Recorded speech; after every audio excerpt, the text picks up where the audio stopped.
بسم اللہ الرحمن الرحیم۔ نبی کریم صلی اللہ علیہ وسلم پر لاکھوں کروڑوں درود و سلام۔ ناظرین گرامی، آج ہم بات کرنے جا رہے ہیں جھوٹی نبوت کا دعویٰ کرنے والے مسلمہ کذاب یمامہ کی۔ یہ جھوٹا کذاب نبی یمامہ کے لقب سے بھی مشہور ہے۔ اس کی خود ساختہ نبوت کا فتنہ کافی عرصے تک موجود رہا، جس کو بڑے بڑے صحابہ رضی اللہ تعالی عنہ نے اپنی جانوں کا نذرانہ دے کر جڑ سے اکھاڑ دیا۔ جس وقت اس نے نبوت کا دعویٰ کیا، اس کی عمر 100 سال سے بھی زیادہ ہو چکی تھی۔ مسلمہ نے دربار نبوی صلی اللہ علیہ وسلم میں حاضر ہو کر آپ صلی اللہ علیہ وسلم سے عرض کیا کہ مجھے اپنا جانشین مقرر فرمائیں۔ اس وقت آپ صلی اللہ علیہ وسلم کے سامنے کھجور کی ٹہنی پڑی تھی۔ آپ صلی اللہ علیہ وسلم نے اس کی طرف اشارہ کر کے فرمایا، اے مسلمہ، اگر تم خلافت میں مجھ سے یہ شاخ بھی مانگو تو میں دینے کو تیار نہیں۔ مسلمہ یہ جواب سن کر مایوس لوٹ گیا۔ جب آپ صلی اللہ علیہ وسلم کے دربار سے مایوس مسلمہ کذاب یمامہ واپس لوٹا تو اس نے اہل یمامہ کو جھوٹی یقین دہانی کرائی کہ محمد رسول اللہ صلی اللہ علیہ وسلم نے اسے اپنی نبوت میں شریک کر لیا ہے، اور اپنی من گھڑت وحی اور الہام سنا سنا کر کئی لوگوں کو اپنا ہم نوا اور معتقد بنا لیا۔ جب آپ صلی اللہ علیہ وسلم کو اطلاع ہوئی تو آپ صلی اللہ علیہ وسلم نے اس کے ہی قبیلے کے ایک با اثر شخص نہار کو یمامہ روانہ کیا تاکہ وہ مسلمہ کو سمجھا بجھا کر راہ راست پر لے آئے، مگر یہ شخص بھی یمامہ پہنچ کر مسلمہ کذاب کا معتقد بن گیا اور لوگوں کے سامنے اس کے شریک نبوت ہونے کی جھوٹی تصدیق کرنے لگا۔ اس کا نتیجہ یہ ہوا کہ مسلمہ کذاب کا حلقہ بڑھنے لگا۔ اپنے ہم نواؤں کی کثرت دیکھ کر مسلمہ کذاب نے اپنے دماغ میں یہ بات پختہ کر لی کہ واقعی وہ حضور نبی کریم صلی اللہ علیہ وسلم کی نبوت میں شریک ہے۔ چنانچہ مسلمہ کذاب نے حضور نبی کریم صلی اللہ علیہ وسلم کی خدمت میں ایک خط لکھا۔ مسلمہ رسول اللہ کی طرف سے محمد رسول اللہ کے نام معلوم ہو کہ میں نبوت میں آپ کا شریک کار ہوں۔ عرب کی سرزمین نصف آپ کی ہے اور نصف میری، لیکن قریش کی قوم زیادتی اور ناانصافی کر رہی ہے۔ یہ خط دو قاصدوں کے ہاتھ جب حضور نبی کریم خاتم الانبیاء حضرت محمد صلی اللہ علیہ وسلم کی خدمت اقدس میں پہنچایا گیا تو آپ صلی اللہ علیہ وسلم نے ان قاصدوں سے پوچھا، تمہارا مسلمہ کے بارے میں کیا عقیدہ ہے؟ انہوں نے کہا کہ ہم بھی وہی کہتے ہیں جو ہمارا سچا نبی کہتا ہے۔ اس پر آپ صلی اللہ علیہ وسلم نے فرمایا کہ اگر قاصد کا قتل جائز ہوتا تو میں تم دونوں کو قتل کرا دیتا۔ خاتم المرسلین سید الانبیاء صلی اللہ علیہ وسلم نے جواب میں مسلمہ کو خط لکھا، بسم اللہ الرحمن الرحیم، من جانب محمد رسول اللہ صلی اللہ علیہ وسلم بنام مسلمہ کذاب، سلام اس شخص پر جو ہدایت کی پیروی کرے۔ اس کے بعد معلوم ہو کہ زمین اللہ کی ہے، اپنے بندوں میں سے جس کو چاہتا ہے اس کا مالک بنا دیتا ہے، اور عاقبت کی کامیابی متقیوں کے لیے ہے۔ آپ صلی اللہ علیہ وسلم کی حیات مبارکہ میں یہ مسلمہ کسی نہ کسی طرح چلتا رہا، مگر آپ صلی اللہ علیہ وسلم کے وصال پاتے ہی مسلمہ کذاب نے لوگوں کو اپنے دین اور جھوٹی نبوت کی طرف راغب کرنے کے لیے ایک ایسے عامیانہ اور رندانہ مسلک کی بنیاد ڈالی جو عین انسان کے نفس امارہ کی خواہشات کے مطابق تھا۔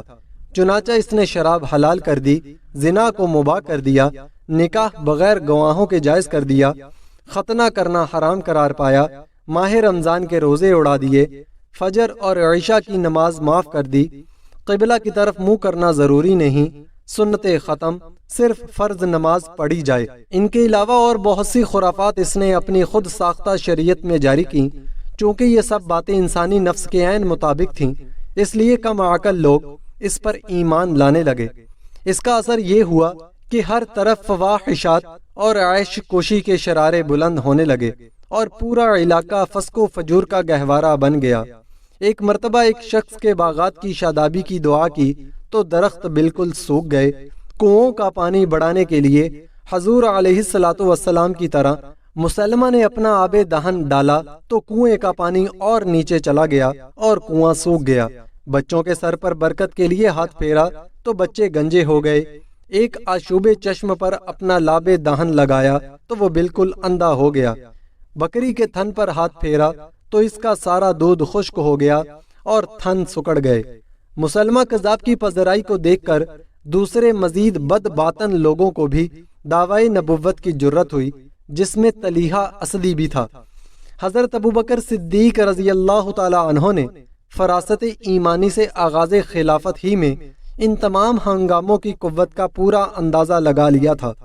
چنانچہ منصب خلافت سنبھالتے ہی حضرت ابوبکر صدیق رضی اللہ تعالی عنہ نے خالد بن ولید رضی اللہ تعالی عنہ کا تقرر طلیحہ مدعی نبوت کے مقابلے میں کیا، اور ساتھ ہی طلیحہ اسدی کے قبیلے سے حضرت عدی بن حاتم رضی اللہ تعالی عنہ کو بھی روانہ کیا کہ ان کو سمجھا کر تباہی سے بچائیں۔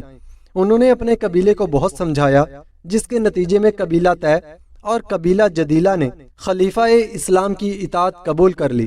طلیحہ حضرت خالد بن ولید رضی اللہ تعالی عنہ کے مقابلے میں شکست کے بعد شام کی طرف بھاگ گیا، جہاں کچھ عرصہ بعد دوبارہ حلقہ بگوش اسلام ہو گیا۔ امیر المومنین حضرت ابوبکر صدیق رضی اللہ تعالی عنہ نے تمام فتنوں کی سرکوبی کے لیے مجموعی طور پر 11 لشکر ترتیب دیے تھے۔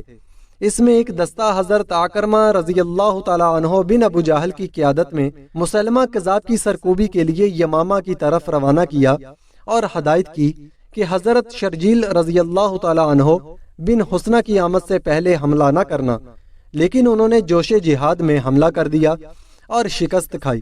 جب اس شکست کی خبر خلیفہ اول کو ملی تو حضرت خالد بن ولید رضی اللہ تعالی عنہ کو، جو کہ بنی طے کی مہم سے فارغ ہو چکے تھے، مسلمہ کے خلاف معرکہ آراء ہونے کا حکم دیا، جس میں مہاجرین پر حضرت ابو حذیفہ رضی اللہ تعالی عنہ اور حضرت زید بن خطاب رضی اللہ تعالی عنہ، فاروق اعظم رضی اللہ تعالی عنہ کے بھائی، اور انصار پر حضرت ثابت بن قیس رضی اللہ تعالی عنہ اور حضرت برا بن عازب رضی اللہ تعالی عنہ کو امیر مقرر کیا۔ جب حضرت خالد بن ولید رضی اللہ تعالی عنہ یمامہ پہنچے تو مسلمہ کذاب کے لشکر کی تعداد 40,000 تک پہنچ چکی تھی، جبکہ مسلمانوں کا لشکر 13,000 نفوس پر مشتمل تھا۔ مسلمہ کذاب نے جب حضرت خالد بن ولید رضی اللہ تعالی عنہ کی آمد کی اطلاع سنی تو آگے بڑھ کر عقربانہ نامی مقام پر پڑاؤ ڈالا۔ اسی میدان میں حق و باطل کا مقابلہ ہوا۔ اس جنگ میں بڑے بڑے صحابہ رضی اللہ تعالی عنہم شہید ہوئے، جن میں ثابت بن قیس، حضرت زید بن خطاب رضی اللہ تعالی عنہما وغیرہ شامل ہیں۔ مسلمہ اس جنگ کے دوران ایک باغ میں قلعہ بند چھپا رہا، مگر لشکر اسلام نے قلعے کا دروازہ توڑ کر حملہ کر دیا، اور حضرت حمزہ رضی اللہ تعالی عنہ کے قاتل وحشی رضی اللہ تعالی عنہ نے، جو مسلمان ہو چکے تھے، اپنا مشہور نیزہ پوری قوت سے مسلمہ پر پھینکا، جس کی ضرب فیصلہ کن ثابت ہوئی، اور مسلمہ زمین پر گر کر تڑپنے لگا۔ قریب ہی ایک انصاری صحابی رضی اللہ تعالی عنہ کھڑے تھے، انہوں نے اس کے گرتے ہی اس پر پوری شدت سے تلوار کا وار کیا، جس سے مسلمہ کا سر کٹ کر دور جا گرا، اور یوں دوسرا جھوٹا نبی بھی نشان عبرت بن گیا۔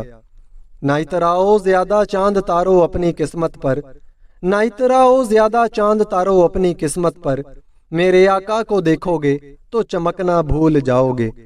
اللہم صلی علی سیدنا و مولانا محمد وعلی آل سیدنا و مولانا محمد وبارک وسلم وصلی علیہ۔ ناظرین گرامی، اگر یہ ویڈیو آپ کو اچھی لگی تو ویڈیو کو لائک کریں، دوستوں کے ساتھ شیئر کریں، اور ہمارے چینل کو سبسکرائب کریں، ساتھ ہی ساتھ بیل آئیکن پر بھی کلک کریں تاکہ ہماری ہر نئی آنے والی ویڈیو کا نوٹیفیکیشن آپ کو مل